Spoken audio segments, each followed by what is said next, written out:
I present to you today this wonderful little relic from the 1970s. This is a Casio calculator. You can see the monogram on the case, and made in Japan here. This is a Pocket LC2, specifically known as the CL 812, which you can read in very small letters on the back. This is your basic pocket calculator. As you can see, literally it has just the 4 functions plus percent, and you'll notice it has a memory here. I'll get into a little later. That's a little unusual. So it has a manual power switch. It relies on one AA battery. You'll notice the profile here has a little bit of a hump just to accommodate the battery. Otherwise, it's as thin as it can be with the technology of the time. So if I turn this on, you'll see that the display is a little light. That's kind of fading over the ages, but these particular types of display were never all that. They never had all that great a contrast. This is a second generation LCD display, and one of the reasons you can tell that is because of the yellow filter that's applied to it. This is both to increase contrast and also to filter out UV light, which could harm the display. And if I type in some letters or some numbers, you'll notice that the display takes a little bit of time to act, and it's not especially all that clear. This is a function of these things. And I can tell that there is obviously some problems with the internals of the display itself, because I'm seeing things show up on different levels. So this display has degraded over time, and that's fairly common with these. However, you'll notice that the calculator still works just fine.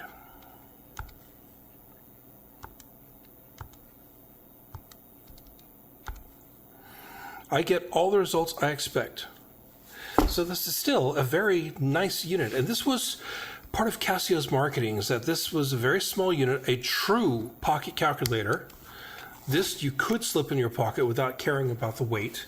As a matter of fact, without the battery, this weighs a whopping 72 grams, or about a bit less than 3 ounces. So this really was a nice little device, and with the single AA disposable cell, would last a fair while before you had to change the battery. And in the day, there were a lot of LED displays, and they were very power hungry. But if you wanted the higher end calculators, that's what you got.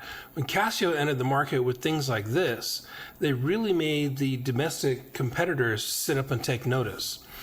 One of the things about Texas Instruments and Hewlett-Packard is that they were more focused on the American market and treating the European market as a secondary market, not really doing a whole lot of direct marketing to Europe, though they did manufacture calculators like Texas Instruments had a facility in Italy.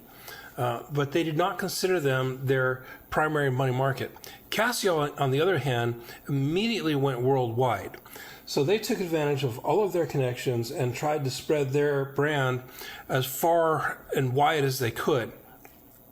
So, and because they were in kind of the center of the technology storm at that particular time, with particularly semiconductors, they were able to manufacture things fairly cheaply and iterate very quickly, whereas Texas Instruments and HP would choose a slightly different strategy and try to let a model run its course before they introduced a new one. They were working all the time, but they weren't trying to release new models all the time. Casio, on the other hand, they were trying to beat the speed, feature, and price war with everything they could.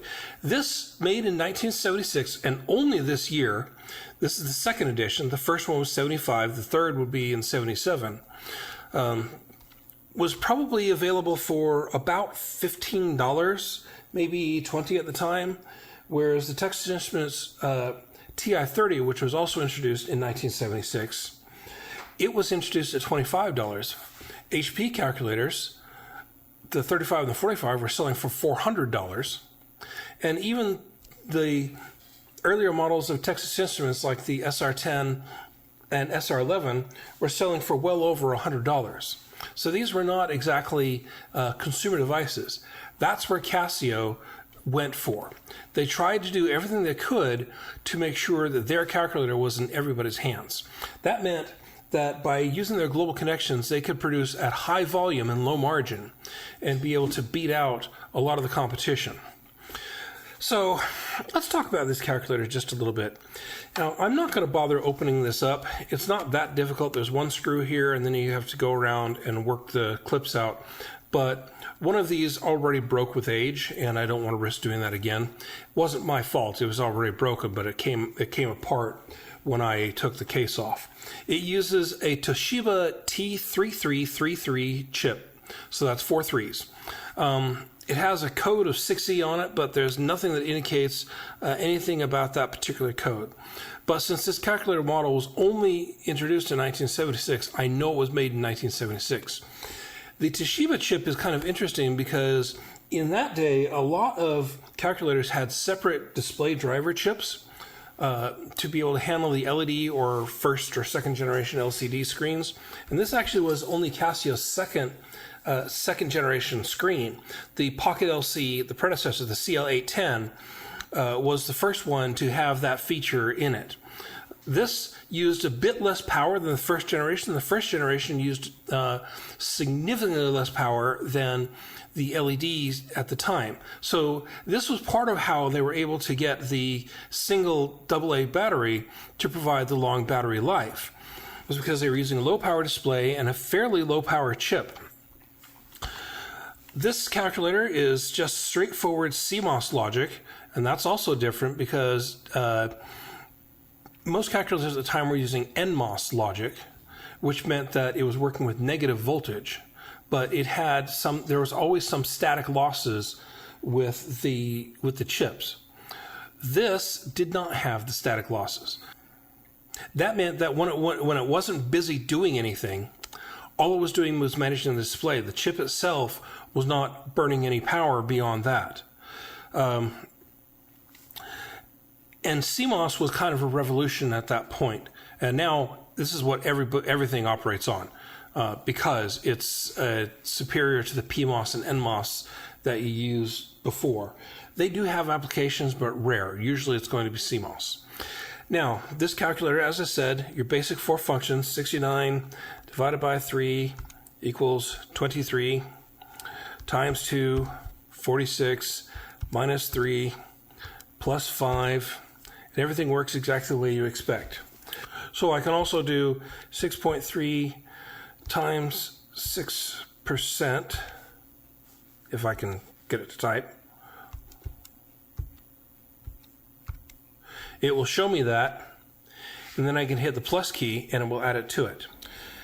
It's worth mentioning here that this calculator uses immediate execution, sometimes called direct entry or sum of products. So if I do, let's see, 6 plus 3 times 2, I get 18, not 12. So you notice 6 plus 3 times, it's already calculated 6 plus 3. So when I enter the 2, it's multiplying 2 times the result. The same thing applies with division. So if I clear that out and I do 3 plus 6 divided by 2, we'll get 4.5. Because it processed 3 plus 6 first to give me 9 divided by 2. So that's another thing that you have to remember when you're working with a calculator, is that your entry has to be adjusted to take that into account. But as noted, if you're just simply doing sums and basic figures, it's not really going to be that much of a problem. Just remember that if you're doing a multiplication somewhere in there, you should probably do the multiplication first before you do the addition and subtraction. So one of the things that is interesting here is that if I work with negative numbers and I'm still working with the memory, so let's put 69 in the memory here. So clear that out, just verify it's there. Now let's subtract 75 and then hit the equal sign. Now remember, we have 69 in the memory, and if I hit memory recall now, I get 63. That's not right. Because when you combine the operation, what happened was it took the result and added that to the memory. So 69 plus negative 6 is 63. So you have that little oddity. But you don't really need to worry about that too much, because 36, you can just enter it directly, 3, 6, 9. And anytime you hit the equal sign, you're adding the number in. So you can use this as a memory plus and that as a memory minus. 36, 6, 5 plus, 9 plus, 4 minus, and I have negative 32. Now, if I'm doing a multiplication division, 69 times 8 divided by 12.3, subtract that from the memory. 507.1296. And the biggest problems with this display seem to be right around here. And a little spot here. I might attempt to see if I can get this to behave a little bit better, but at most I'll be able to improve it by about 10-15%. It's just age that's doing this. So this calculator is capable of doing pretty much everything you want to do within the limits of those 4 functions plus percent in the memory. But because this is always a memory plus, your working with the memory is a little bit difficult if you're trying to use it to hold a value while you do something else. That's not really going to work too well. If you're going to use the memory on this, you have to kind of plan around it. Now, this was a really good entry by Casio because for $15, given that things like the HP 45 and the 35 were selling for nearly $400, and even the earlier TI entrants, the SR10, SR11, were selling for over 100. I think just about 200 at their introduction, only to be brought down later. The TI 30, which was also introduced in 1976, was a scientific calculator, which was on sale for $25 and sometimes on sale for a little less. The MSRP was $25, $30, I think. This, at $15 or some cases even $10, was perfect for anybody who just needed to do quick sums and figures.